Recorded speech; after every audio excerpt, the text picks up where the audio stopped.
Good morning. ગઈ વખતે આપણે બધી જ થિયરી પૂરી કરી નાખી છે અને ત્યારબાદ આપણે એક દાખલો બાકી છે ઉદાહરણનો. એ દાખલો આપણે પૂરો કરવાનો થાય. પછી જો સમય વધશે તો આપણે સ્વાધ્યાયના દાખલા પણ લેશું. સ્વાધ્યાયના દાખલામાં બે ભાગ છે. એક તો મૂળ સ્વાધ્યાયના દાખલા અને વધારાનું સ્વાધ્યાય. એટલે મૂળ દાખલાઓ જે છે એ બહુ સહેલા છે અને એ દાખલા હું આમ તો તમને શું કે મોટાભાગે તમને એ જવાબો લખતા આવડવા જોઈએ, સ્ટેપ બાય સ્ટેપ કેવી રીતે લખવું. ખાલી તમે સૂત્ર મૂકીને કિંમત મૂકી દો તો ઘણીવાર માર્ક્સ પૂરા આવતા નથી. એટલે હું એક બે દાખલા તમને સ્ટેપ વાઇઝ શીખવાડીશ, પણ પછી આપણે કેવું થશે, દાખલાઓ ઘણા વધારે છે એટલે હું તમને ઝડપથી એ દાખલા ગણાવી દઈશ. અને એવો આપણે પ્રયત્ન કરશું કે એ દાખલા હું ગણીને કાં તો ટાઈપ કરેલી ફાઇલ અથવા તો મેં હાથે લખેલી ફાઇલ સ્ટેપ વાઇઝ હું આપણા વોટ્સએપ ગ્રુપમાં હું મૂકું અને તમે એને વ્યવસ્થિત એ જ રીતે પાછા ગણો. ઓકે, તો શરૂ કરીએ. ઓકે, તો સ્ટુડન્ટ્સ, હવે આપણે જે છેલ્લો ઉદાહરણ છે તમારા ટેક્સ્ટબુકની અંદર પેજ નંબર 40 ઉપર ઉદાહરણ નંબર 1.13 એ લેવાનો છે. એનો પ્રશ્ન તમારી સ્ક્રીન ઉપર છે, વાંચો જોઈ. એમાં તમને એક પરમાણુ, જો કે આપણે છે ને જૂની ટેક્સ્ટબુકમાં આ એક થિયરી તરીકે પણ લેવામાં આવતું હતું, પણ થોડો એવો એમાં ફેર પડતો હતો. આપણે તમે જો વિચાર કરશો તો રેખીય રીતે વિતરિત થયેલા વિદ્યુતભાર માટે, કે પછી પૃષ્ઠ ઉપર વિદ્યુતભાર માટે, કે પછી ગોળા ઉપર કવચ ઉપરના વિદ્યુતભાર માટે, અને છેલ્લો આપણે એક મુદ્દો બાકી કહેવાય કે ગોળાની અંદર વિદ્યુતભાર વિતરિત થયેલો હોય તો કેવી રીતે એમાં વિદ્યુત ક્ષેત્ર મેળવાય. પણ આ દાખલો થોડોક એનાથી એક સ્ટેપ આગળ વધીને પૂછ્યો છે. તો એ પણ હું સમજાવીશ તમને કે ગોળામાં વિદ્યુતભાર વિતરણ થયેલું હોય તો કેવી રીતે લઈ શકાય. આકૃતિ તમને આપેલી છે. આકૃતિમાં તમને પ્રશ્નમાં અને આકૃતિમાં એવો દર્શાવવાનો પ્રયત્ન કર્યો છે કે આ જે વચ્ચેનો વિદ્યુતભાર છે, વચ્ચેનું જે કેન્દ્ર છે, એને આપણે જો ન્યુક્લિયસ કહીએ તો ન્યુક્લિયસ ઉપર ધન વિદ્યુતભાર છે.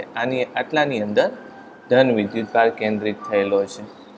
ત્યારબાદ એનાથી દૂર કેન્દ્રથી તમે જેમ જેમ દૂર જતા જાઓ એમ વિદ્યુતભાર, ઋણ વિદ્યુતભારનું નિયમિત વિતરણ થયેલું છે. બરાબર? એટલે અહીંયા જો આપણે એમ લખીએ કે ઋણ વિદ્યુતભાર, ઋણ વીજભારનું નિયમિત વિતરણ થયેલું છે. બરાબર? તો આપણે આ રીતે સમજીએ. તો હું તમને પહેલાં છે ને એક આના કરતાં થોડોક સહેલો દાખલો સમજાવી દઉં અને એના ઉપરથી તમને આ દાખલો ગણતા પણ આવડશે. તો આપણે થોડોક પ્રશ્ન બદલી નાખીએ. આપણે આવી રીતે લઈ લઈએ. ધારી લો કે તમારી પાસે આવો એક ગોળો છે અને ગોળાની અંદર કંઈક વિદ્યુતભાર વહેંચેલો છે નિયમિત. જૂના કોર્સમાં આ વાત હતી, પણ નવા કોર્સમાંથી આ વસ્તુ કાઢી નાખી છે. ધારી લો કે ગોળાની અંદર સપાટી એટલે કે કવચ કરતા આ ગોળાની વાત થોડીક જુદી થઈ જાય છે.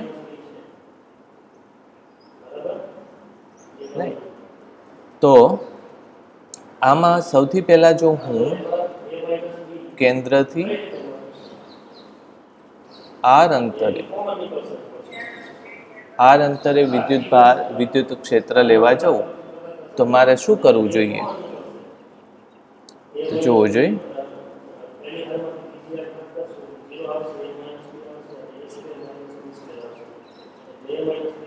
આ આકૃતિ મેં જે દોરી છે એમાં એક ગોળો છે. ગોળાની અંદર આપણે વિદ્યુતભાર મૂકેલો છે. એ વિદ્યુતભાર ગોળાની અંદર બધી જગ્યાએ છે, ખાલી સપાટી ઉપર જ છે એવું નથી.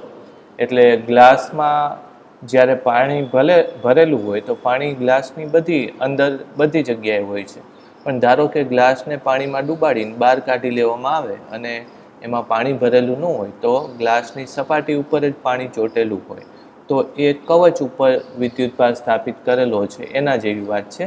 અને અત્યારે જે હું વાત કરું છું એ ગ્લાસની અંદર પાણી છે એવી વાત લેવાની છે.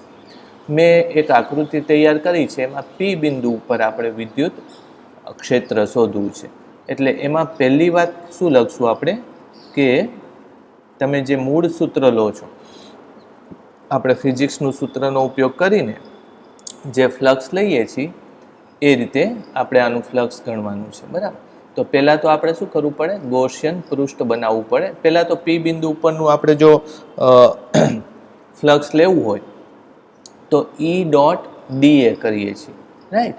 તો આપણે જો ગૌસિયન પૃષ્ઠ લઈએ તો ગૌસિયન પૃષ્ઠ કેવી રીતે લેવાનું આવે આમાં, તો કે પી બિંદુ પાસે રહીને તમારે આ વિદ્યુત ભારવાળા ગોળાનો ફોટો પાડવાનો અને એના જેવો જ ફોટો આવે એવા સ્થાનો શોધી કાઢવાના. એટલે એવા કયા સ્થાનો આવે, આગળ વાત કરેલી જ છે. ગોળો આવી રીતનો બને, બરાબર, આવી રીતનો ગોળો બનશે કે આ બધા જ સ્થાનો ઉપરથી તમે જો ફોટો પાડશો તો પી ઉપરથી જે તમે ફોટો લીધો છે એક્ઝેક્ટ એના જેવો જ ફોટો આવશે. એનો મતલબ એમ કે આ બધા જ સ્થાનો કેવા છે, સમમિત સ્થાનો છે. ગોળો આવો બનશે.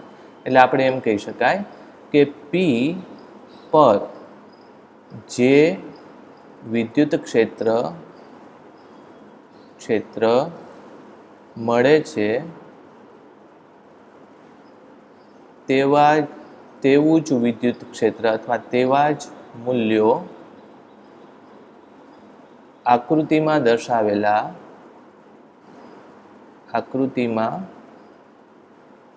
દર્શાવેલા ગોળા માટે મળે. એટલે આ ગોળો એકચ્યુઅલી કવચ છે. આમ તે આપેલ સ્થિતિ માટે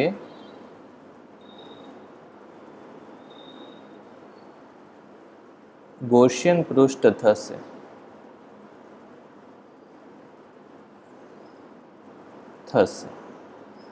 એમ લખાય, બરાબર. એટલે આમાં હું વધારે ડિટેલ નથી લખતો કારણ કે આમાં વિદ્યુત ક્ષેત્ર અને પૃષ્ઠના તમામ સદિશો વચ્ચેનો ખૂણો 0 થાય છે, બરાબર. એટલે હવે આપણે એમ લખીએ, પૃષ્ઠના અથવા તો ગૌસિયન પૃષ્ઠના તમામ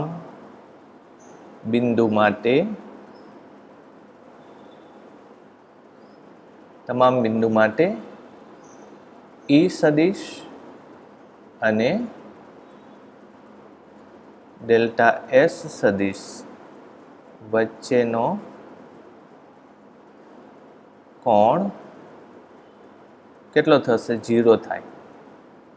આ હવે સમજાવવાની જરૂર નથી, બરાબર. અહીંયા વિદ્યુત ક્ષેત્રની દિશા ધારો કે આ બિંદુ લઈએ તો આમ જ થવાની અને ત્યાં હું નાનો ખંડ લઉં તો એની દિશા પણ આમ જ થશે, રાઈટ. તો એ ફરીથી હું નથી લેતો કારણ કે ગઈ વખતે આપણે લીધેલું છે એ જ વસ્તુ આમાં આવે છે.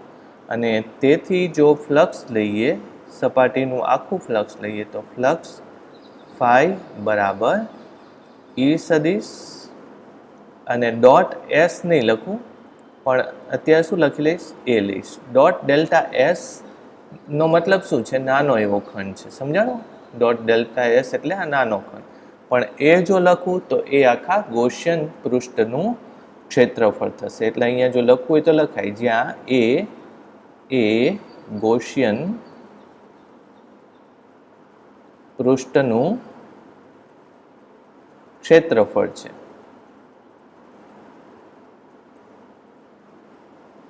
લ્યો, આવું થશે. તો હવે પાછું ઈ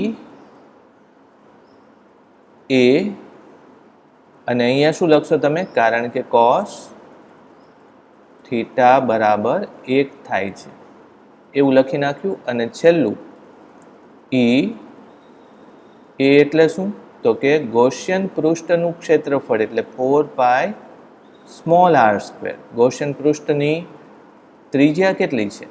તો કે સ્મોલ આર છે. એ ગોળાની ત્રિજ્યા સ્મોલ આર છે. એટલે આટલું પતે. ઓકે,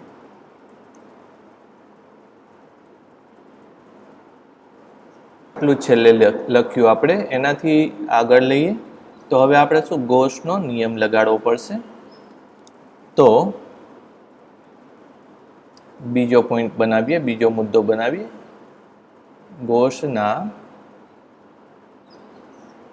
નિયમ પરથી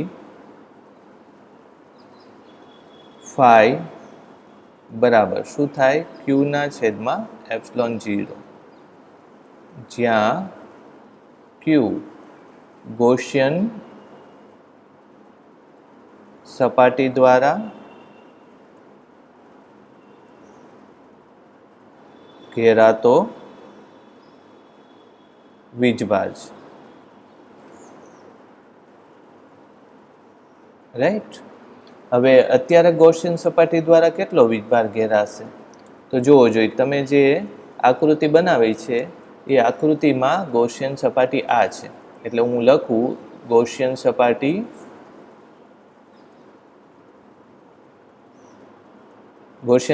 આ ટપકાવાળી સપાટી છે.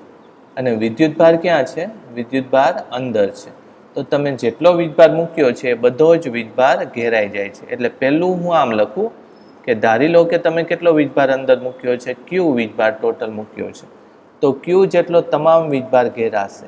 હું બે રીતે આ સૂત્ર બનાવીશ. એક તો વીજભારના સ્વરૂપમાં અને બીજું ઘનતાના સ્વરૂપમાં બનાવશું આપણે. તો અત્યારે હું લખી નાખું ક્યુ જેટલો વીજભાર આમાં ઘેરાય છે ભાગ્યા એપ્સિલોન 0. સાથે સાથે એક બીજું લખું. આ મેં કયા સ્વરૂપમાં લખ્યું? કુલ વીજભારના સ્વરૂપમાં. કુલ વીજભાર ના સ્વરૂપમાં. રાઈટ. હવે અહીંયા હું બીજો એક ભાગ પાડી દઉં. ઘનતાના સ્વરૂપમાં લઈએ. ધારો કે એની કદ ઘનતા, અત્યારે તમે વીજભાર મૂક્યો છે, ક્યાં મૂકેલો છે? કદમાં મૂકેલો છે. તો એની કદ વીજભાર ઘનતા ધારી લો કે કેટલી છે? રો જેટલી છે. આપણે 3 વીજભાર ઘનતા લીધી ને, તો એની કદ વીજભાર ઘનતા ધારો કે રો જેટલી છે અને સમાન છે, અચળ છે. બરાબર. કદ ઘનતા એવું લખું, કદ વીજભાર ઘનતા. જો એવું આપ્યું હોય તો પણ સૂત્ર તમને બનાવતા આવડે. અહીંયા આપણે શું લખી શકાય કે એકમ કદમાં વિદ્યુતભાર કેટલો મળશે તમને? રો જેટલો વીજભાર મળશે. તો અત્યારે કુલ વીજભાર ક્યુ એટલે કેટલા કદમાં છે? તો કે 4/3 પાઈ. અને કયો આર થશે? કેપિટલ આર થશે. 4/3 પાઈ આર ક્યુબ કદમાં જે વીજભાર છે એ વીજભાર તમે કેટલો મૂક્યો છે? કેપિટલ ક્યુ જેટલો મૂક્યો છે. એટલે ક્યુ ઇઝ ઇક્વલ ટુ કેટલું થશે? રો ગુણ્યા 4/3 પાઈ કેપિટલ આર ક્યુબ. રાઈટ. એટલે હવે જો તમારે લખવું નહીં, આ નોંધ માટે મેં લખ્યું છે. બરાબર. આટલો ભાગ તમને ખબર પડવી જોઈએ કે ક્યુમાંથી રોમાં કેવી રીતે કન્વર્ટ કરી શકાય.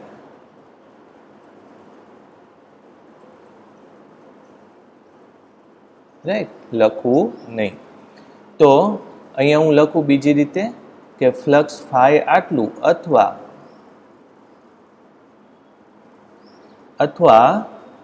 ક્યુની જગ્યાએ હું શું લખીશ? જો આ સૂત્ર પ્રમાણે જો ક્યુની જગ્યાએ મારે શું લખવું પડે?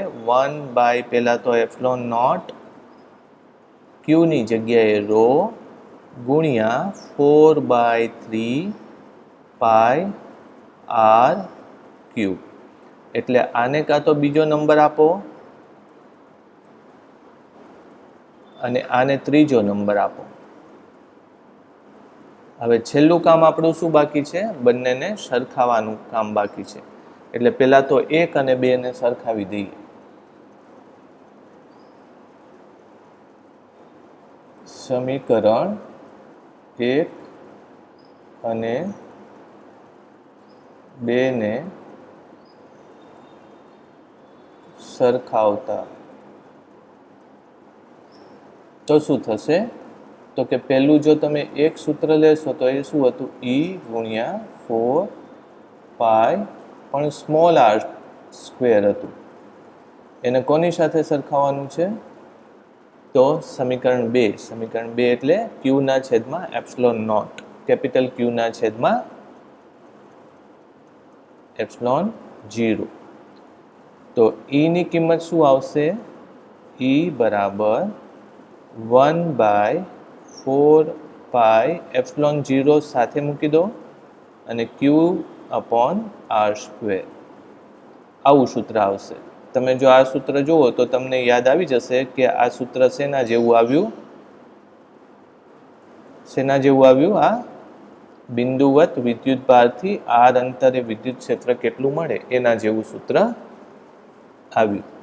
બરાબર. અને એની મેં નોંધે લખાવી હતી ગઈ વખતે. કઈ નોંધ લખી હતી?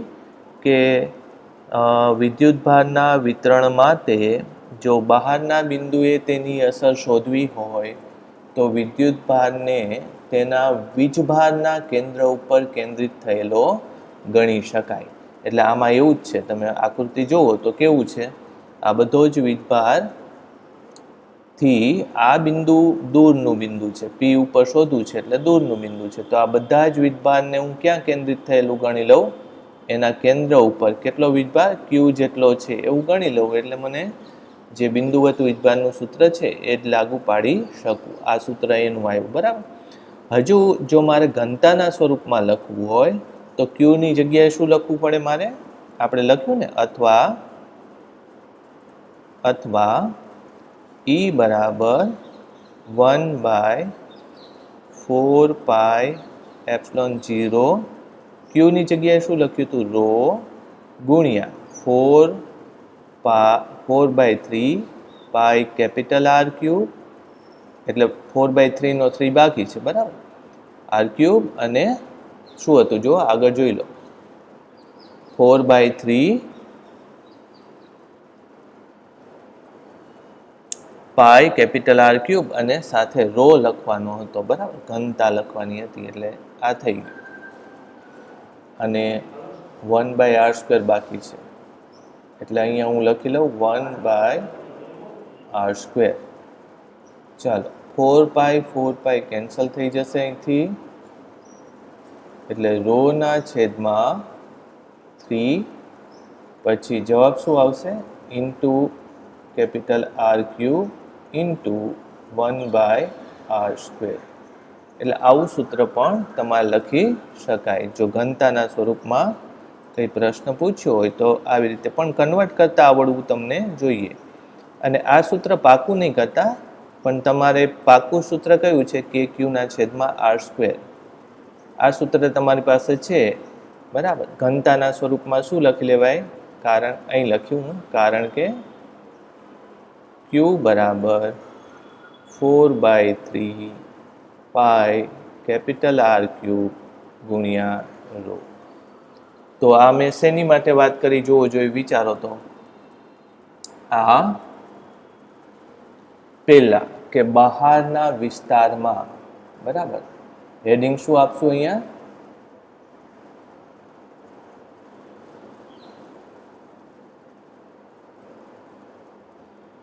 હું ક્વેશ્ચન અહીં લખું છું.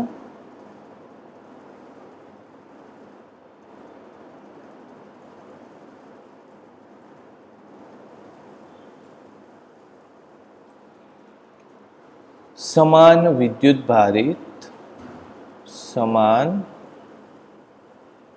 વિદ્યુત ભારિત ગોળાની બહારના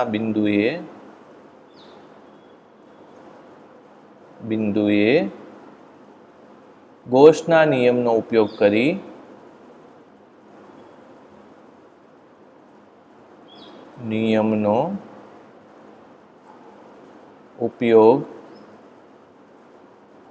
કરી વિદ્યુત ક્ષેત્ર મેળવો. જો કે આ પ્રશ્ન પાકો કરવાની જરૂર નથી, એક ખાલી તમારે પ્રેક્ટિસ માટે છે. એટલે આને શું લખશું આપણે? એક્સ્ટ્રા. કારણ કે આપણી ટેક્સ્ટ બુકમાં આ છે નહીં, પણ આપણે જે ઉદાહરણ આપ્યું છે એ ઉદાહરણ મારે ગણવા માટે આની મદદ લઈશું. બરાબર? આ વધારે સામાન્ય છે, ઉદાહરણમાં થોડુંક કોમ્પ્લિકેટેડ આપેલું છે. ચલો એનાથી આગળ હવે એ જ ઉદાહરણમાં હું અંદરનું બિંદુ લઉં તો પ્રશ્ન એનો એ જ થશે, પણ આપણે શું લખશું? સમાન વિદ્યુત ભારિત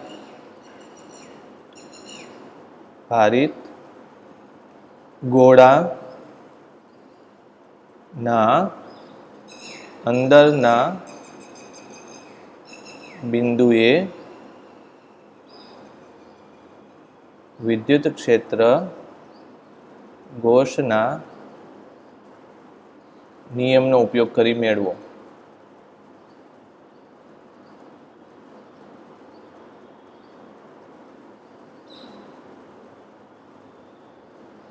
જો કે હું આખું આપણે જે આ રીતે લખ્યું એ જ રીતે લખવા જઈએ તો પહેલો મુદ્દો એનો એ જ આવશે. રાઈટ? હું એક કામ કરું, આ કોપી કરીને એમાં ચોંટાડી દઉં, પછી પાછો વિડીયો શરૂ. આપણે જે બીજો ભાગ લેવાનો છે એમાં શું છે? સમાન વિદ્યુત ભારિત ગોળાની અંદરના બિંદુએ વિદ્યુત ક્ષેત્ર ગૌસના નિયમનો ઉપયોગ કરીને મેળવો. આકૃતિ એની એ જ રહેશે, પણ એની અંદર હું થોડો ફેરફાર કરી નાખું. કારણ કે હવે અંદરનું બિંદુ છે તો અંદરનું બિંદુ ક્યાં આવવાનું? અહીંયા ગોળાના કોઈ આ બિંદુ ઉપર લેશું, એટલે ગૌસિયન પૃષ્ઠ પણ એ જ રીતે બદલાઈ જશે અને આ મારું ગૌસિયન પૃષ્ઠ થઈ જાય. રાઈટ? આવું ગૌસિયન પૃષ્ઠ થઈ જશે અને બધી જ વસ્તુ એની એ જ રહેશે. રાઈટ? એટલે હું થોડો એવો સુધારો કરી નાખું. સૂત્રમાં શું, લખાણમાં શું ફેર પડે એ હું કહું તમને. જો પહેલું લખાણ એનું એ જ છે, પી પર જે વિદ્યુત ક્ષેત્ર મળે છે તેવા જ મૂલ્યો આકૃતિમાં દર્શાવેલા ગોળા માટે મળે. પણ કયો ગોળો લેવાનો? અંદરનો. આમ તે આપેલા સ્થિતિ માટે ગૌસિયન પૃષ્ઠ થશે. આ બધું જ એનું એ થશે. બીજો પોઈન્ટમાં પણ કંઈ ફેર પડતો નથી, પણ અહીંયા અત્યારે આરની કિંમત કેટલી થવાની? ત્યાં શું હતું? R greater than capital R હતો, અત્યારે R lesser than capital R થશે. આવું એક સુધારો કરવો પડશે. પછી આમાંય કંઈ ફેર પડતો નથી. હવે મારે અહીંથી આગળ લખવું પડે. રાઈટ? આ શું છે? ક્યુ ગૌસિયન સપાટી દ્વારા ઘેરાતો વીજભાર, અને મેં અહીંયા શું લખી નાખ્યું? કેપિટલ ક્યુ લખ્યો. પણ અત્યારે તમારી નાની સપાટીથી ઘેરાતો વીજભાર કેપિટલ ક્યુ નથી. જો નાની સપાટીથી કેટલો વીજભાર ઘેરાશે? આટલો વીજભાર ઘેરાય. આની અંદર જેટલો વીજભાર આવશે એટલો વીજભાર આમાં ઘેરાશે. એનાથી વધારે આમાં કંઈ થતું વધારાનો, એટલે કે આ બહારનો વીજભાર કંઈ ઘેરાવાનો નથી. એટલે મારે સૂત્ર થોડુંક એવી રીતે બનાવવું પડશે. એટલે હું આ જે વિદ્યુતભાર અહીંયા કેપિટલ ક્યુ લખ્યો એની જગ્યાએ મારે કંઈક સૂત્ર બદલવા પડશે. એટલે આપણે વધારાનું થોડુંક આમાંથી રિમૂવ કરી નાખીએ અને પછી આગળ વધીએ. અહીંથી આગળ આપણે થોડોક સુધારો કરવો પડે. આ વસ્તુ મારે લેવાની નથી. આ પણ આપણે કાઢી નાખીએ અને એ પ્રમાણે જે કંઈ પણ સુધારો કરવાનો હોય એ આપણે સુધારો આમાં એડ કરી નાખીએ.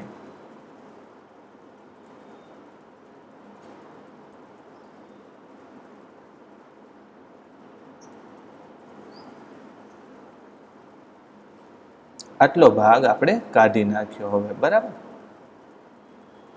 ઓકે, તો હવે ક્યુ એટલે કેટલો વીજભાર? તો કે ગોળાની અંદર ઘેરાતો વિદ્યુતભાર છે.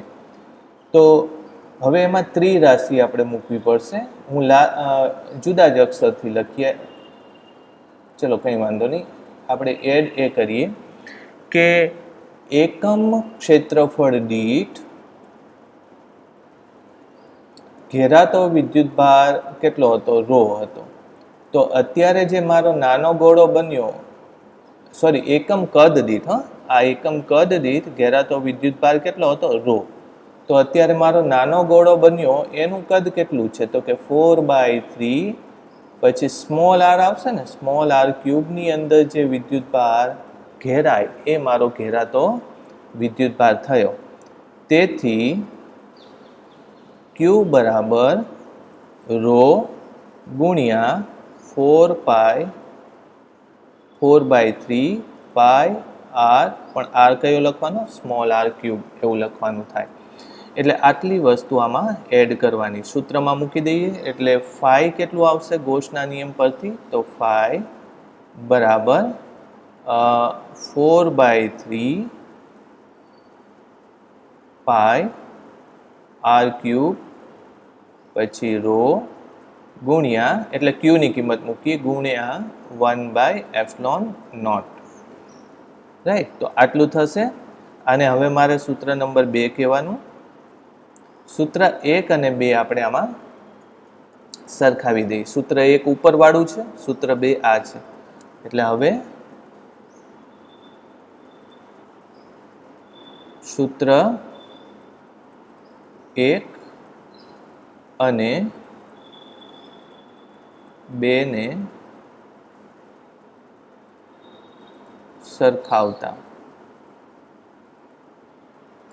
રાઈટ, તો E ગુણ્યા 4 pi small R square is equal to 4/3 pi R cube rho 1/ε0 આવું થશે. હવે આને આપણે રિમૂવ કરી દઈએ. કઈ કઈ વસ્તુને રિમૂવ થશે? જો 4 પાઈ આર સ્ક્વેર આખું નીકળી જશે અહીંયા. 4 પાઈ અને આર સ્ક્વેરની જગ્યાએ ક્યુબ કાઢી નાખવું, એટલે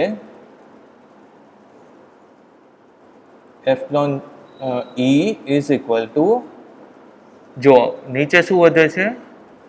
રો ના છેદમાં ε0, એટલું આપણે લખી 3ε0 લખી નાખીએ. રાઈટ, અહીંયા શું આવશે? તો કે 1/r. વાત સમજાણી? 1/r નહીં આવે, ખાલી r જ આવે ને. ચેક કરી લો એકવાર. અને આના આધારે તમે એવું કહી શકો કે E ચલે છે r, તો આ સૂત્ર આપણું છેલ્લું સૂત્ર થશે.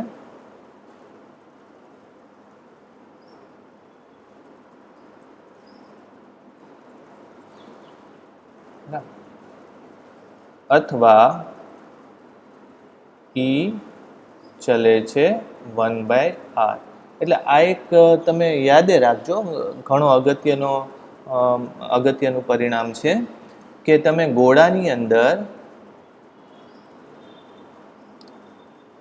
1/r નહીં પણ r. તો આના આધારે શું કહી શકાય? ગોળાની અંદર વિદ્યુત ક્ષેત્ર ત્રિજ્યાના પ્રમાણસર વધે છે. આ આપણે એક વધારાનું પરિણામ લીધું. આ છે ને જી નીટ, આ મેં એક્સ્ટ્રા એટલે જ લખેલું છે. જી નીટ માટે ઘણીવાર આવું આવતું હોય છે.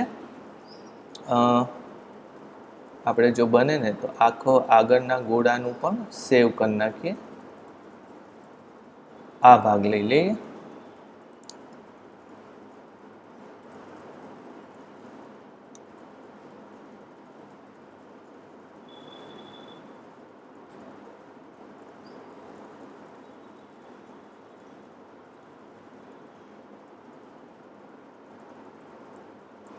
ઓકે, હું આને કોપી કરી નાખું અને નીચે આપણે એને ફરીથી એક આલેખ મારે દોરવો છે, એટલે હું ફરીથી એને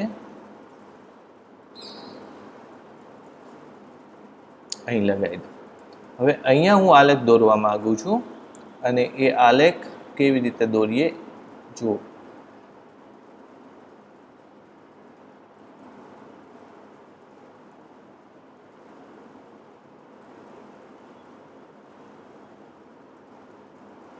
આ મારી કોઈ અક્ષ છે.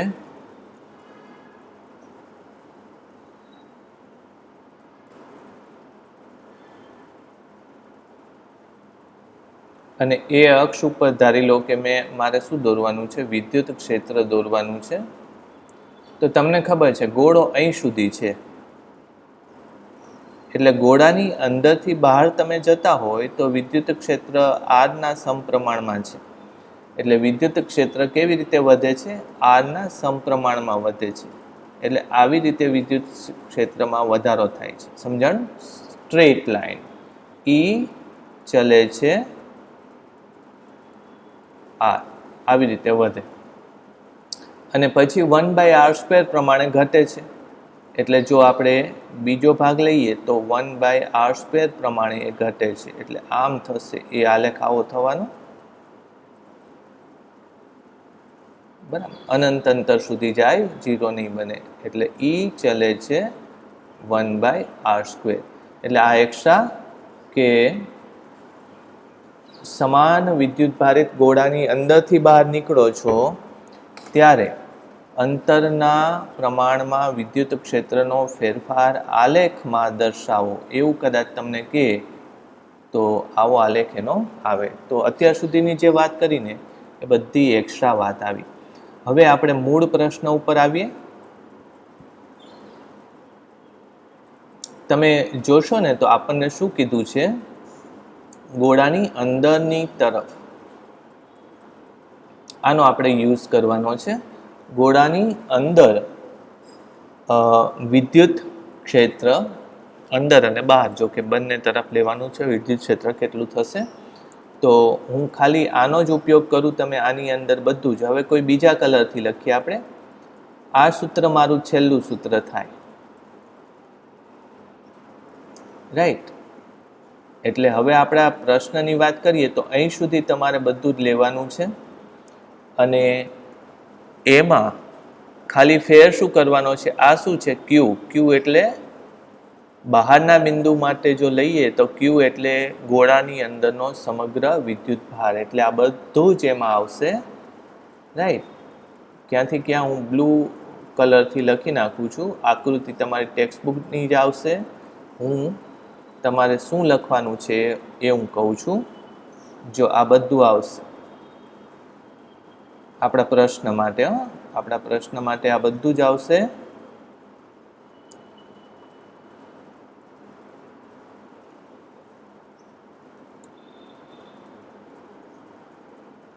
અહીં સુધી આવશે, બીજા સૂત્ર સુધી આવશે. હવે બીજા સૂત્રથી આગળ હું લખું છું.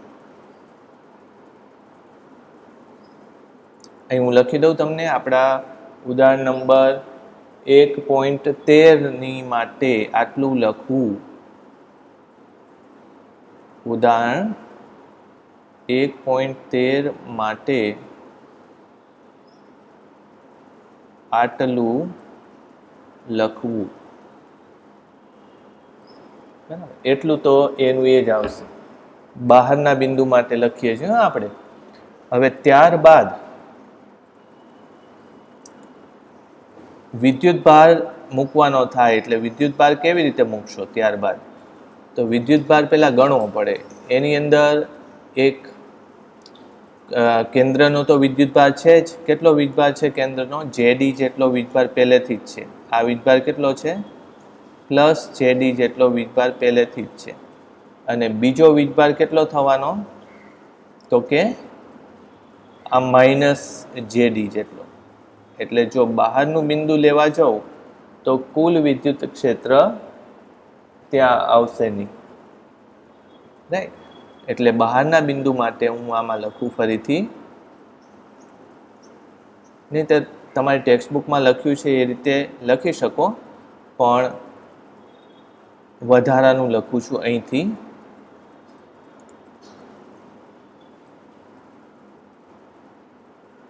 બહારના બિંદુ માટે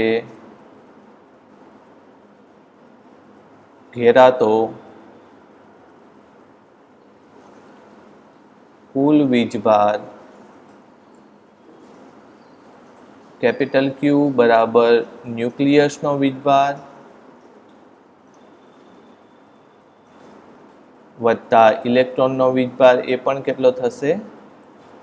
માઇનસ જેડી. અહીંયા એમ લખી શકાય કારણ કે પરમાણુ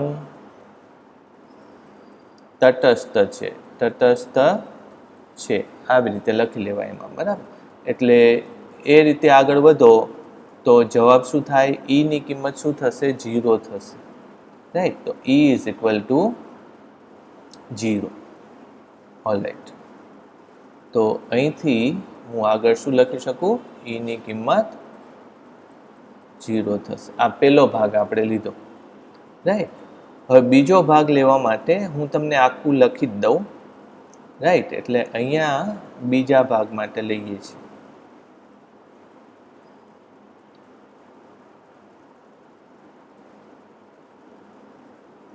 ચાલો, એમાં લખવાનું એ જ આવશે. ધારો કે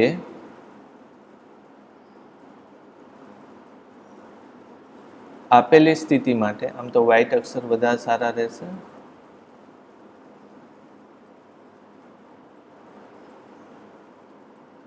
ધારો કે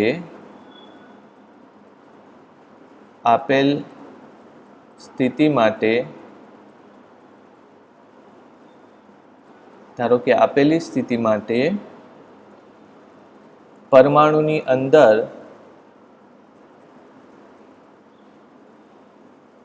અંદર વિદ્યુત ક્ષેત્ર મેળવવું છે.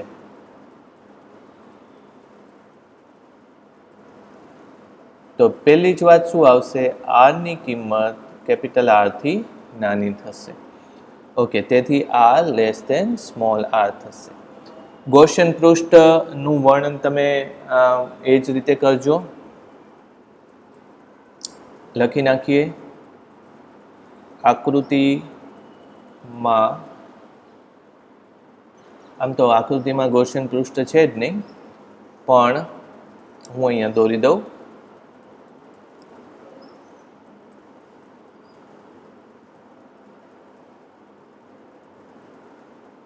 ધારી લો કે R આપણો ક્યાં છે? અંદરનું કોઈ બિંદુ છે, એટલે આવું કંઈક ગોળો થશે.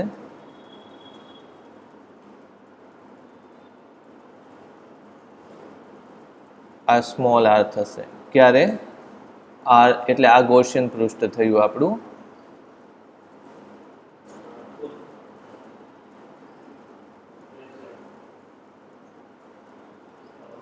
ગૌસિયન પૃષ્ઠ થશે. તો આકૃતિ એટલી ઉમેરી દેજો, બરાબર? આકૃતિમાં દર્શાવ્યા પ્રમાણે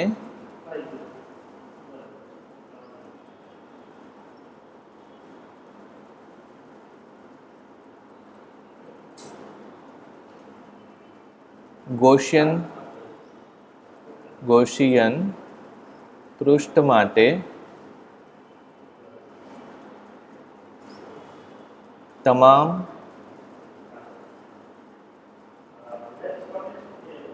બિંદુ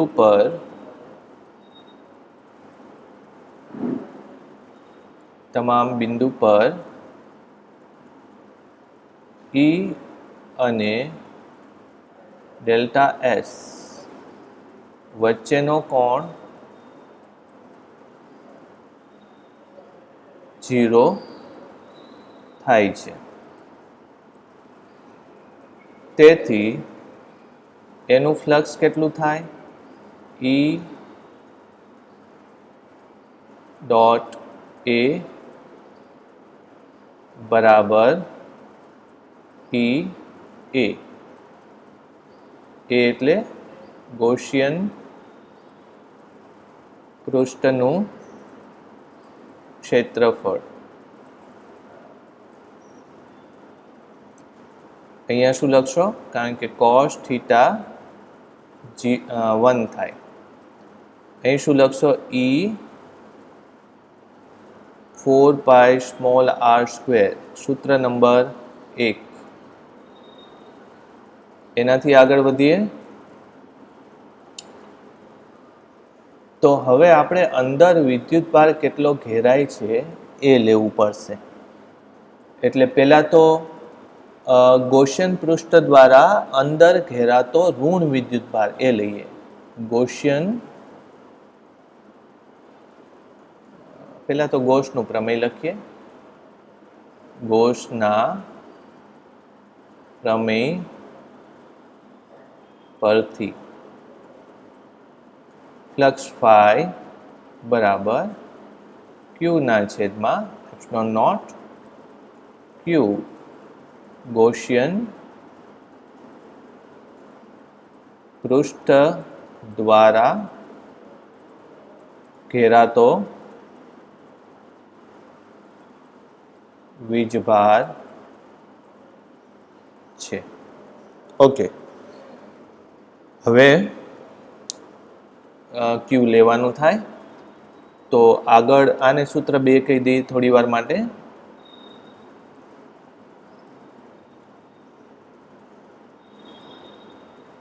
પહેલા તો ગૌસિયન પૃષ્ઠ દ્વારા ઘેરાતો ધન વીજભાર.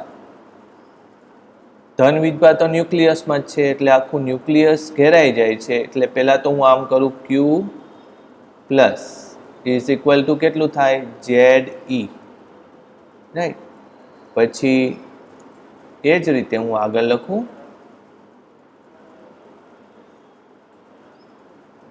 ગૌસિયન પૃષ્ઠ દ્વારા ઘેરાતો ઋણ વીજભાર. હવે જો ઋણ વીજભાર છે ને બધો નથી ઘેરાતો. આકૃતિ જોઈ લો તમે. ઋણ વીજભાર આટલા વિસ્તારનો જ લેવાનો છે. આ વિસ્તારનો જ ઋણ વીજભાર આપણે લેવાનો છે, આટલા ભાગમાં. તો ઋણ વીજભાર તો બધે છે એટલે ઘનતા તમને આપેલી છે એટલે એ થોડોક હિસાબ અલગથી લખવો પડશે. શું લખશો તમે? એકમ કદની અંદર ઋણ વીજભાર કેટલો છે તો કે -ρ, અથવા તો માઇનસ ન લખો તોય વાંધો નહીં, પછી આપણે બાદ કરી નાખશું. બરાબર, ચોપડીમાં ઋણ લખ્યું છે એટલે. તેથી આપણું કદ કેટલું છે તો કે 4/3 પાઈ સ્મોલ r³. એમાં લેવાનો ને તમે બીજો ભાગ લીધો ને એ વસ્તુ. આપણે અહીંયા બીજો ભાગ લીધો છે, જો યાદ હોય તો. આ બીજા ભાગમાં શું કર્યું તમે જો, એકમ કદમાં રો તો 4/3 પાઈ r³ માં કેટલો? તો અત્યારે ઇલેક્ટ્રોન છે એટલે હું રો નથી લખતો પણ રો માઇનસ લખું છું. તો એ વીજભાર આપણે જો લખીએ તો ઋણ વીજભાર એટલે Q - 4/3 પાઈ r³ ગુણ્યા માઇનસ રો. આટલો વીજભાર થશે, રાઈટ. જો હવે એક બીજી રીતે લખી શકાય કે આ તો મેં મારી રીતે લખ્યું, કે બીજી રીતે લખી શકાય કે જો કદ કેટલું હોય, આખો જ ગોળો હોય તો એની અંદર ઋણ વીજભાર ખબર છે કેટલો? જો કદ 4/3 પાઈ કેપિટલ r³ હોય તો એની અંદર ઋણ વીજભાર કેટલો હોવાનો તો કે -ZE. બરાબર. તો મારું કદ કેટલું છે અત્યારે તો કે 4/3, આમાં કેટલો ઋણ વીજભાર થાય એ મારે લેવું છે. એટલે જો તમે કદાચ આ કરો ને તો આમાં રો આવશે, પણ રો ન લેવું હોય તો આપણે આમ પણ લખી શકાય. સમજો મારે ઋણ વીજભાર લેવો છે, કેટલા વિસ્તારનો ઋણ વીજભાર લેવો છે તો કે આ સ્મોલ r વાળા કદમાં. તો કે Q - બરાબર 4/3 પાઈ કેપિટલ સ્મોલ r³ ગુણ્યા -ZE ભાગ્યા 4/3 પાઈ કેપિટલ r³. આવું લખવું પડશે. 4/3 પાઈ નીકળી જશે. તો વધે છે શું જુઓ, આટલો ઋણ વીજભાર ઘેરાશે. વધશે શું તો કે -ZE ગુણ્યા r³ ભાગ્યા કેપિટલ r³. રાઈટ. તો તમારી ટેક્સ્ટબુકમાં કદાચ આવું છે તો આ ભાગ આપણે કાઢી નાખીએ, કારણ કે એમાંથી તમને કન્ફ્યુઝન થશે. આ પણ એક રીત છે, જો ઘનતા આપેલી હોય તો તમે આવી રીતે કરી શકો. રાઈટ. એટલે આ વસ્તુ હું અત્યારે કાઢી નાખું છું કારણ કે ટેક્સ્ટ બુકમાં છે નહીં. રાઈટ. તો આ તમારો બીજો ભાગ થયો. એટલે ધન અને ઋણ વીજભાર ગૌસિયન પૃષ્ઠનો ઘેરાતો કુલ વીજભાર હવે લઈ લઈએ. પહેલા આને 3 કરીએ, પછી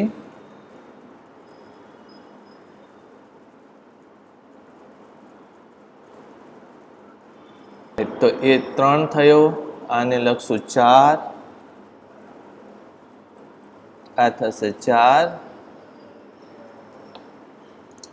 3 અને 4 નો સરવાળો કરતા, તેથી ગૌસિયન પૃષ્ઠ દ્વારા ઘેરાતો કુલ વીજભાર એવું લખીએ. તેથી ગૌસિયન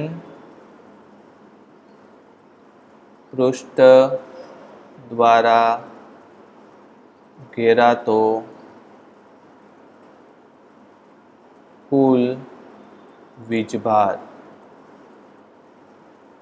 એને આપણે જો લખીએ તો Q ઇઝ ઇક્વલ ટુ, અત્યારે મેં શું લખ્યું, ધન વીજભાર, અને એમાંથી માઇનસ ધન અને ઋણ. જો ઋણ વીજભારને પહેલાથી માઇનસ લખ્યું હોય તો અહીંયા પ્લસ લખજો, અને માઇનસ ન લખ્યું હોય તો અહીંયા માઇનસ લખવાનું. ચલો, ધન વીજભાર અહીંયા કેટલો હતો, ZE, પછી આ કેટલો હતો, ZE R³ ભાગ્યા કેપિટલ R³. જો આને થોડું સાદું રૂપ આપવું હોય તો ZE બહાર નીકળી જશે, ZE, પછી આ કેટલું થાય, R³ minus R small cube ભાગ્યા R કેપિટલ ક્યુબ, આટલું થશે. તો આને આપણે 5 નંબર આપી દઈએ. બસ હવે શું કરવાનું છે, 1 અને 5 ને, આ 5 ની કિંમત ક્યાં મૂકવાની છે, આમાં 2 માં. રાઈટ. તેથી સમીકરણ 5 ને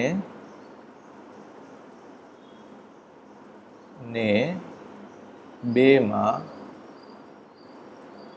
મૂકતા, સમીકરણ 5 ને 2 માં મૂકતા, તો ફ્લક્સ શું આવશે, phi બરાબર Q, આ 5 વાળો બરાબર, એટલે ZE પછી R³ માઇનસ સ્મોલ R³ ભાગ્યા કેપિટલ R³ અને ભાગ્યા એપ્સિલોન નોટ છે ને, એટલે આને લખશું 1/ε0.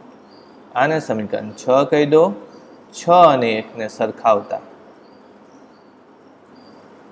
સમીકરણ 6 અને 1 સરખાવતા,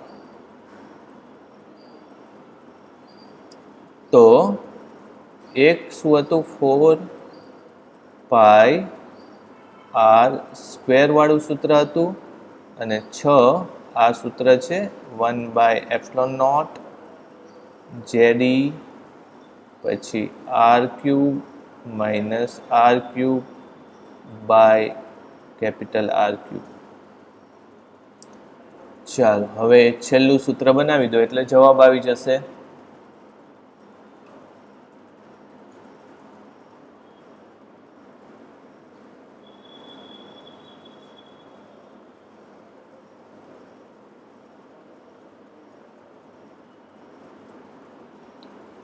वन बाय 4πε0. અહીં લખીએ આપણે 1/4πε0 પછી ZE 1/r² બાકી રહ્યો ને, એને હવે ભાગી નાખીએ આપણે. આમ કરું, R³ માઇનસ R³ ભાગ્યા R³ અને આ R² નીચે આવે છે એટલે R². 1/4πε0 પછી શું લખશો, ZE. હવે આને ડિવાઈડ કરી નાખીએ, R³ બાય R³ R² એટલે વધશે ખાલી 1/R² minus R³ by R³ R² એટલે શું બચશે, R ના છેદમાં R³. મારા ખ્યાલથી આવો જવાબ થવો જોઈએ. રાઈટ. તો આ આપણે આખું જ વર્ણન તમારે વ્યવસ્થિત જોવું પડશે. મેં ઘણી રીતે તમને સમજાવ્યું. મેં પહેલાં તો એક એક્સ્ટ્રા પ્રશ્ન લીધો. આ એક્સ્ટ્રા પ્રશ્ન જે રીતે સોલ્વ કર્યો એ થોડું ડિફિકલ્ટ છે, અઘરું છે, પણ તમને આખું સોલ્વ કરતાં મેં શીખવાડ્યું કેવી રીતે આખું સોલ્વ કરી શકાય. એક ગ્રાફે ડ્રો કરાવી દીધો અને સાથે સાથે મેં તમને આપણો ઉદાહરણ નંબર 1.13 પણ શીખવાડ્યું. રાઈટ. હવે થોડોક ટાઈમ છે આપણી પાસે, તો હજી સ્વાધ્યાયના થોડાક દાખલા ગણતા જઈએ. અમુક દાખલા બહુ સહેલા છે એટલે એ આખા દાખલા હું તમને કદાચ ગણાવીશ નહીં, પણ તમે સ્ટેપ્સ એના વ્યવસ્થિત સમજવા પડશે તમારે. તો સૌથી પહેલો દાખલો જો લઈએ તો પહેલો દાખલો કયો છે? જો આમાં 2 વિદ્યુતભાર આપેલા છે. આ તમારી ટેક્સ્ટબુકનો સ્વાધ્યાયની સ્ક્રીનશોટ છે. આ 2 વિદ્યુતભાર આપેલા છે. એને હવા એટલે શું ગણવાનું? શૂન્યાવકાશ ગણવાનું. 30 સેન્ટીમીટરના અંતરે રહેલા 2 વિદ્યુતભાર વચ્ચે કેટલું બળ લાગશે એ આપણે સમજવું છે.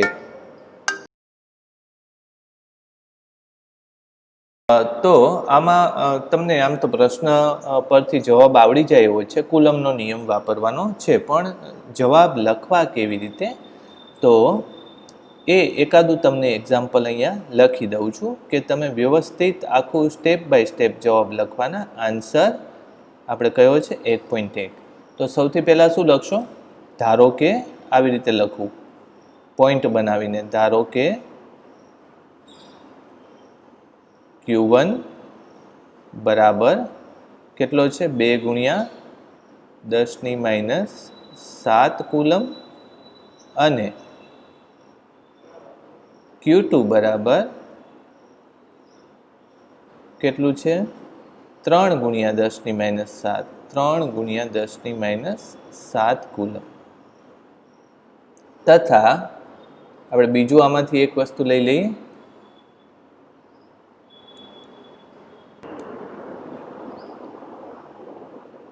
અને અથવા તથા R બરાબર, R તમને આપેલું છે 30 સેન્ટીમીટર. R બરાબર 30 સેન્ટીમીટર. 30 સેન્ટીમીટર આટલું લીધું. બરાબર. હવે કુલમના નિયમનો ઉપયોગ કરતા, અને આને છે ને હજી એક તમે સેજ એવું આમ લખી નાખો. R બરાબર 30 સેન્ટીમીટર એટલે કે 0.3 અથવા તો 0.3 મીટર અથવા તો 30 × 10⁻² સેન્ટીમીટર. ચાલો, કુલમના નિયમ પરથી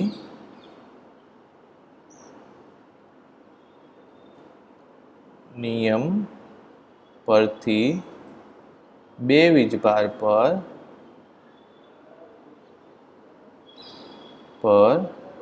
લાગતું બળ, 2 વીજભાર પર R અંતરે લાગતું બળ એવું લખીએ. R અંતરે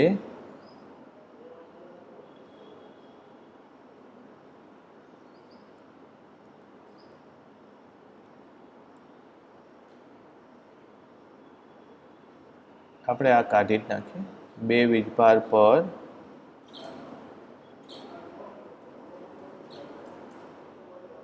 R અંતરે લાગતું બળ. એનું સૂત્ર શું છે? F બરાબર 1/4πε0 ગુણ્યા Q1 Q2 ભાગ્યા R². રાઈટ. તો હવે આમાં કિંમત મૂકવાની છે અને જવાબ મળી જશે. એટલે આ તમે કરી નાખજો. આની જગ્યાએ સીધું શું લખશો? 9 × 10⁹. Q1 આપેલું છે તમને 2 × 10⁻⁷. 3 × 10⁻⁷ કુલમ અને ભાગ્યા અંતર કેટલું છે તો કે 0.3 મીટર એનો વર્ગ કરવાનો. આ જે આવશે એ જવાબ આવશે અને એને તમે ન્યૂટનમાં લખવાનું થાય, રાઈટ. તો આ પહેલા પ્રશ્નનો જવાબ થશે. આમ તો તમને ખબર છે, જો 0.3નો વર્ગ એટલે 0.09 થશે, રાઈટ. 0.09 એને તમે ઉપર 9થી કેન્સલ કરી શકશો, કરજો તમે, રાઈટ. એટલે આ થશે 9, પછી આ થશે 6, ઉપર થશે 14માંથી 9 જાય એટલે -5, પછી નીચે 9 ગુણ્યા 10ની -2, 9 નીકળી જશે એટલે આવશે જવાબ કેટલો 6 ગુણ્યા 10ની -3 ન્યૂટન. તમે ચેક કરજો, હવે આ તો મેં જોયું નથી જવાબ, રાઈટ. એટલે આ તમારે પહેલો જવાબ આવશે. લખવાનો આ રીતે, બરાબર. આ પહેલાં તમે લખજો પ્રશ્નની સાથે. હવે નોટ બનાવતા જજો. પહેલી વાત એ હું તમને 2-3 મુદ્દા કહી દઉં, નોટ બનાવજો. અને હું અમુક હવે હિન્ટ આપીશ. તમને આવી રીતે લખતા આવડે તો બરાબર છે, નહીંતર હું એક PDF ફાઇલ તમને વોટ્સએપના ગ્રુપમાં ટાઈપ કરેલી મૂકીશ, રાઈટ. ઓકે, તો હવે બીજો પ્રશ્ન લઈએ. બીજો પ્રશ્ન વાંચી લો પહેલાં શું કહે છે. જો બીજો પ્રશ્ન કયો છે,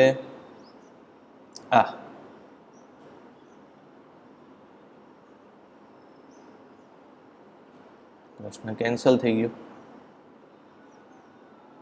આટલો પ્રશ્ન.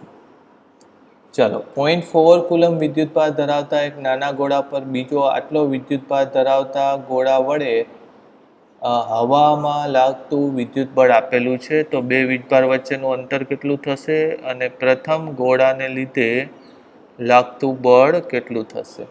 જો પહેલી વાત તો એ કે ધરાવતા નાના ગોળા વડે હવામાં લાગતું સ્થિત વિદ્યુત બળ આટલું છે, એટલે કે પહેલા ગોળા ઉપર બીજા ગોળાને લીધે લાગતું વિદ્યુત બળ તમને આપી દીધેલું છે. આની ઉપર આ પહેલો ગોળો છે, એની ઉપર બીજા ગોળાને લીધે લાગતું વિદ્યુત બળ આપી દીધેલું છે.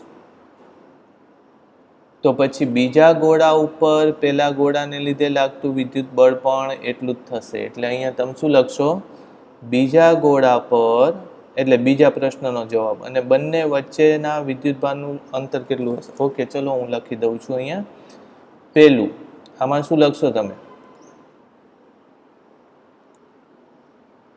કયો જવાબ કરું છું હું, 1.2.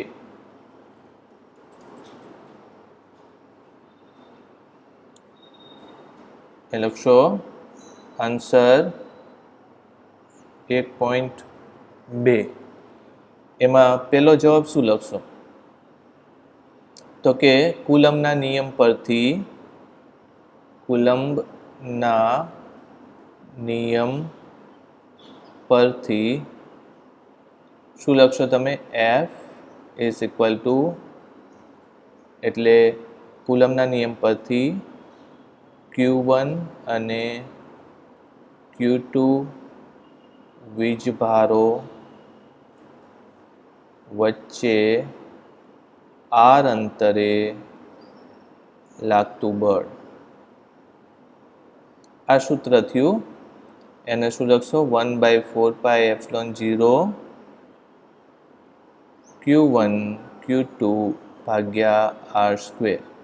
આવું થયું. અત્યારે મારે શું શોધવાનું છે, R શોધવાનો છે. તો R ને કરતા બનાવી દઈએ. તેથી R બરાબર R² બરાબર Q1 Q2, K લખી નાખીએ ને, આની જગ્યાએ શું લખશો હવે, K Q1 Q2 ભાગ્યા F બરાબર, K ની કિંમત શું છે, 9 ગુણ્યા 10ની 9, Q1 એટલે પહેલો વીજભાર એ આપણે કાઉન્સમાં લખશું વ્યવસ્થિત, 0.4 માઇક્રોકુલમ અને -0.8 માઇક્રોકુલમ, એટલે 0.4 અને -0.8 માઇક્રોકુલમ. બેયના માઇક્રો છે એટલે 10⁻6, 10⁻6 એટલે 10⁻12. તમને એમ થાય કે અહીંયા મેં માઇનસ કેમ ન લખ્યું? હવે માઇનસ અને પ્લસ તો આકર્ષણ ને અપાકર્ષણ બળ નક્કી કરે છે. અંતરમાં માઇનસ લખવાની જરૂર હોતી નથી. એટલે આને જો હું લખું ને તો આને મેં પહેલેથી જ શું લખ્યું છે? આને એફ નું મોડ અથવા તો મૂલ્ય લખ્યું છે.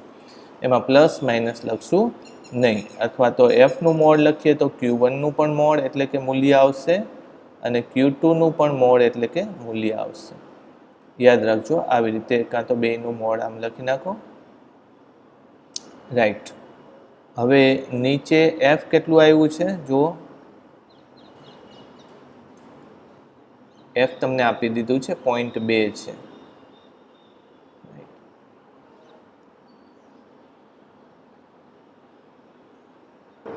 એફ છે 0.2. તો આ થશે 2. હવે તમે જોજો આ બેનો ગુણાકાર લઈને જવાબ તમે લઈ લેજો. જે જવાબ આવે એનું પાછું શું કરવાનું છે? રૂટ કરવાનું છે, વર્ગમૂળ કરવાનું છે. એટલે એ જો તમે વિચારશો ને તો આ જો આમ 9 લખી નાખો. ચલો, આ 9 તો એમને એમ છે. 9 ગુણ્યા આ 16, 8 ગુણ્યા 2 એટલે 16. 10 - 1 આમાંથી દૂર કરી નાખો. 10 - 13 થઈ. 10 - 13 ને આ 9 એમાંથી બાદ કરો એટલે 10 - 4 વધી. 10 - 4 એનો રૂટ કરવાનો છે એટલે r. 9 નો રૂટ થાય 3, 16 નો રૂટ થાય 4, 10 - 4 નું વર્ગમૂળ થાય 10 - 2 એટલે જવાબ આવશે 12.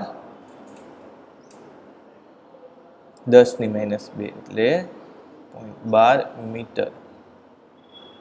0.12 મીટર થશે અથવા તો 12 સેન્ટીમીટર થશે. તો આવી રીતે લખવાનું થાય. આ વ્યવસ્થિત સ્ટેપ બાય સ્ટેપ મેં લખેલું છે. રાઈટ. તો આ બીજા પ્રશ્નનો જવાબ થયો. એ જ રીતે ત્રીજો પ્રશ્ન જોવો જોઈએ.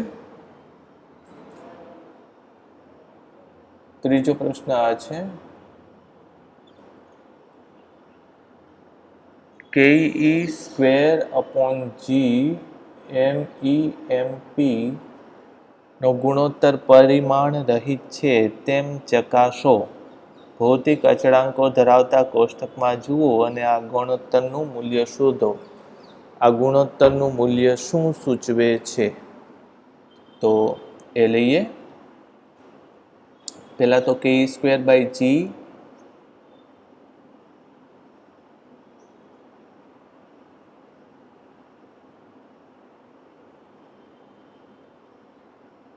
હું હવે ઝડપથી આમાં સમજાવી દઉં છું. એની PDF આપણે બનાવી નાખશું. બરાબર? કેવી રીતે લખવું એટલે. શું છે તમારી પાસે? KE²/GMPME આવું કીધું છે. તો આમાં ગુરુત્વાકર્ષણ બળ પણ વિચાર્યું છે. ગુરુત્વાકર્ષણ બળ જો હું લઉં તો કેટલું થાય? GMPME ભાગ્યા r². ઇલેક્ટ્રોન અને પ્રોટોન માટે વાત કરીએ. અને વિદ્યુત બળ જો હું લખું તો કેટલું થાય? તો કે K. ઇલેક્ટ્રોનનો વીજભાર E, પ્રોટોનનો વીજભાર પણ E અને ભાગ્યા r². એટલે જો હું અહીંયા આ બે બળોનું ગુણોત્તર કરું તો Fg ભાગ્યા Fe જો લઉં તો એ કેટલું થશે? તો કે Fe ભાગ્યા Fg લો તો એ કેટલું થશે? KE²/r². પછી નીચે આવે ને GMPME ભાગ્યા r². તો r² નીકળી જાય. બરાબર. અને Fe/Fg છે એટલે કે ન્યૂટન ભાગ્યા ન્યૂટન એટલે શું કહેવાય? જે બળોનો ગુણોત્તર હોવાથી નીચે લખીએ ને આપણે.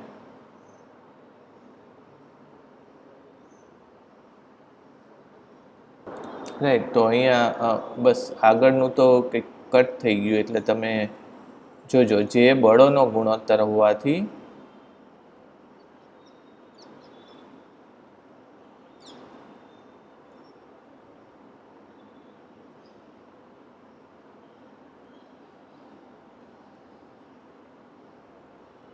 પરિમાણ રહિત છે, જે બળોનો ગુણોત્તર હોવાથી પરિમાણ રહિત છે. પછી એનું મૂલ્ય શોધવાનું કીધું છે, તો ફરીથી અહીંયા જો હું લખું કે ઈ સ્ક્વેર ભાગ્યા GMP ગુણ્યા ME.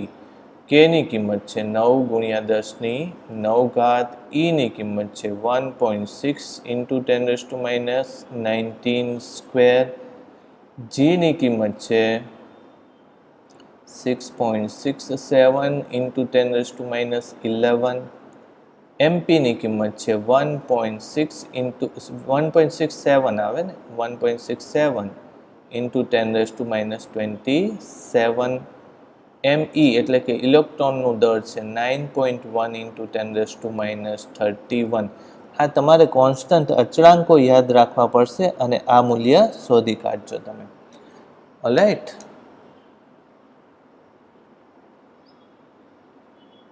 ઓકે, તો ડિયર સ્ટુડન્ટ્સ, આપણે આજે એક દાખલો, ઉદાહરણનો દાખલો ગણવામાં ઘણો સમય જતો રહ્યો, પણ એ કોન્સેપ્ટ આખો વ્યવસ્થિત સમજવા જેવો હતો કે જ્યારે ઘન પદાર્થની અંદર બધી જ જગ્યાએ વિદ્યુતભાર ભરેલો હોય તો એનાથી બહારના દિશામાં વિદ્યુત ક્ષેત્ર, બહારના વિસ્તારમાં વિદ્યુત ક્ષેત્ર કેવી રીતે મેળવી શકાય અને એ જ ઘન પદાર્થની અંદર આવો વિદ્યુત ક્ષેત્ર કેવી રીતે મળે. હવે બહુ સરળ વાત છે કે તમને એમ થાય કે આવું વીજભાર કેવી રીતે અંદર ગોઠવી શકાય, તો મેં અંદર ઉદાહરણ આપ્યું તમને પાણીના પ્યાલા જેવું, અથવા તો તમે એમ પણ કહી શકો કે રૂ છે, કોટન છે, તો કોટનને તમે એની સાથે એને ફેલાવી દો અને એની સાથે સળિયો ઘસો એટલે કોટન ઉપર વીજભાર આવી જશે. પણ એ જે કોટન છે, રૂ છે, એ અવાહક છે, એટલે કે એની અંદર વિદ્યુતભાર જ્યાં સ્થાપિત થયેલા છે એ વિદ્યુતભાર પછી બીજે ક્યાંય જતા નથી. પછી એને તમે શું કરો, એક ડૂચો બનાવી દો, એને ક્રશ કરી નાખો અને ગોળો બનાવો, તો એ ગોળામાં વિદ્યુતભાર એવી રીતે રહી શકે. તો એક બે દાખલા લીધા આપણે, એ દાખલા તમે ઘરે કરવાના રહેશે. હવે હોમવર્ક શરૂ કરજો. હું બને તો એક ટેસ્ટ લેવા માગું છું, બરાબર? તો સારી રીતે વર્ક કરો અને રિસ્પોન્ડ કરતા રહો. ઘણીવાર કેવું થાય કે હું આપણા વોટ્સએપ ગ્રુપમાં વિડીયો મૂકવા સિવાય વધારે એક્ટિવ નથી, પણ તમારામાંના ઘણા બધા સ્ટુડન્ટ્સ મને પર્સનલ કોન્ટેક્ટ કરીને પૂછે છે કે શું કરવું સર, તો એમને હું જવાબ આપું છું. રાઈટ? સારું, ચાલો, થેન્ક યુ.